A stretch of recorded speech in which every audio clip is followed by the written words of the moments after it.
Hi, and welcome to this live reading from Liz's Road Trip by Bernadette Marie. And this is presented by Itsy Bitsy Book Bits.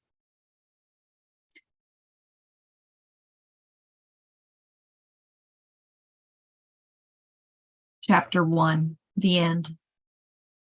The inhale is sharp, just as the last three have been. As I hold my grandmother's hand, fragile, pale, and cold, the inhalation doesn't expel. I hold my own breath as the nurse holds a stethoscope to my grandmother's chest, listens, and then gives me a controlled nod. Gran is gone. The breath I've been holding on to comes out as a sob. My vision is clouded with the tears I've been holding back. Gran died in hospice. I've sat by her side. This isn't a surprise. Nevertheless, here I am, unable to breathe through the sudden grief that takes hold of my heart and squeezes. The pain is nearly intolerable. For the first time, Gran is in a room and the mood isn't lifted. She was the kind of woman who lit up a room when she walked in.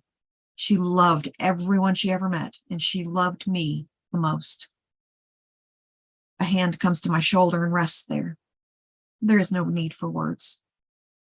The condolence that comes from Grace's touch gives me the calm I can't give to myself. This is what the love of a best friend can give you. Peace when you have none. I suck in another sob. Since Gran came to live with me when I was 10 after my mother died, I've talked to her every day. Even on mornings when we didn't have breakfast together, we had coffee while I talked on the phone. I'll never have coffee with Gran again. Grace sits down in the empty chair next to me. Can I get you anything? She asks softly, touching my leg as if to let me know she's right there. I don't know, I say on another sob. I'm going to give you some time. I'll go get some tea. You could use a snack too, Grace says. And I'm grateful she's here with me in the middle of the night. I nod. I long ago lost what time it was. I've been sitting in the hospice room for days, only leaving to go home and shower and cry. Grace has kept me fed and hydrated, and I owe her for that. Someday I'll be able to repay her because this too will be her reality. It's all of our realities. For some of us, it comes at a young age. For others, well, they're the lucky ones who get entire lifetimes with their parents and grandparents. That isn't my reality. The grief squeezes my heart again. Grace follows the nurse out of the dark room and they disappear. The night closes in around me and I let the tears fall freely. My hand is still clasped around Gran's. Am I supposed to talk to her? Am I just supposed to sit here until I'm ready to walk away? What's the protocol? It's been 20 years since I sat with my mother as she died. The 10-year-old me cried, yelled, and they pulled me away from her, my mother. It feels the same deep inside as I hold Gran's hand. I want to scream and yell, but what good does that do? Gran is gone. I'm alone.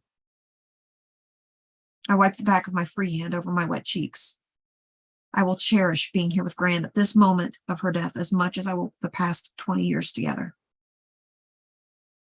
Gran was more than a caretaker. She was a confidant and a teacher. When I was young, she volunteered at the school for everything. When I went to college, she took the opportunity to travel, since I wouldn't go anywhere unless we drove. She even wrote articles for the local papers from time to time, and she introduced me to the woman I now work for at a local magazine. I've never met anyone who wasn't taken with her, and I always understood how lucky I was to have her as my grandmother. She was always my cheerleader, excited when it was my time to shine. And when she disciplined, she tried her hardest to be a hard ass, but usually she caved. That very thought makes me chuckle through my tears. Looking down at the woman who was bigger than life, the tears are back. A sickness, which I've become very familiar with, stirs in my stomach. It's the lack of sleep, the lack of food, too much coffee, stress of the unknown. All of it mixing in my stomach, it threatens to turn me inside out. At times it does. Other times it's been my strength to carry on, to just get out of bed in the morning. Now, at this moment, I don't know what to do with it. Gran had been sick for the better part of a year. She'd stopped traveling a few years ago, stopped going out altogether a year ago, and stopped talking to her friends as her body got weaker. It was as if she'd been dying all this time. Her mind was sharp, but her body succumbed to cancer just as my mother had when I was little. It scares the shit out of me to think that someday this might be my fate too. Grace walks back into the room, a cup of tea in each hand and a roll of rich crackers in the pocket of her sweater. She looks at where my hand still holds my grandmother's, and I can see the sadness resurface in her eyes.